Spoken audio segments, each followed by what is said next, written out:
बिस्मिल्लाहिर्रहमानिर्रहीम। अस्सलामुअलैकुम। एक दफ़ा एक मुल्क का बादशाह बीमार हो गया।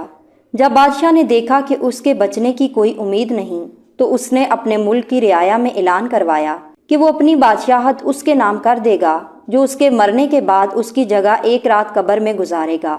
सब लोग बहुत खौफजदा हुए और कोई भी ये काम करने को तैयार न था। इसी दौरान एक कुम्हार, जिसने सारी जिंदगी कुछ जमा ना किया था, उसके पास सिवाय एक गधे के और कुछ न था। उसने सोचा कि अगर वो ऐसा कर ले तो वो बादशाह बन सकता है और हिसाब किताब में क्या जवाब देना पड़ेगा। उसके पास था ही क्या, एक गधा और बस। सो उसने ऐलान कर दिया कि वो एक रात बादशाह की जगह कब्र में गुजारेगा।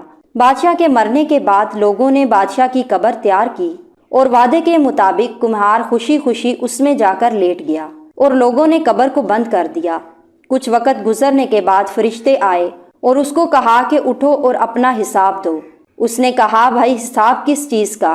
मेरे पास तो सारी ज़िंदगी था ही कुछ नहीं सिवाय एक गधे के। फरिश्ते उसका जवाब सुनकर जाने लगे, लेकिन फिर एकदम रुक गए और बोले, ज़रा इसका अमाल नामा तो खोल कर देखें, इसमें क्या है? बस फिर क्या था? सबसे पहले उन्होंने पूछा कि हाँ भाई, फलां दिन तुमने गधे को एक वक्त भूखा रखा था। उसने जवाब दिया, हाँ। फौरी तौर पर हुक्म हुआ कि इसको 100 दुर्रे मारे जाएं। उसकी खूब धुलाई शुरू हो गई। इसके बाद फिर फरिश्तों ने सवाल किया, अच्छा ये बताओ, फलां दिन तुमने ज्यादा वजन लाद कर इसको मारा था?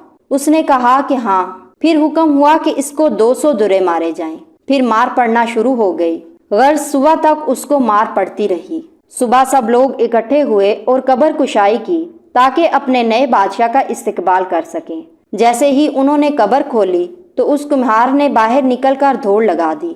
लोगों ने पूछा, बादशाह सलामत किधर जा रहे हैं? तो उसने जवाब दिया, ओ भाइयों, पूरी रात मैं एक गधे का हिसाब नहीं दे सका तो पूरी रियाया और मुमलिकत का हिसाब कौन देता फिरे?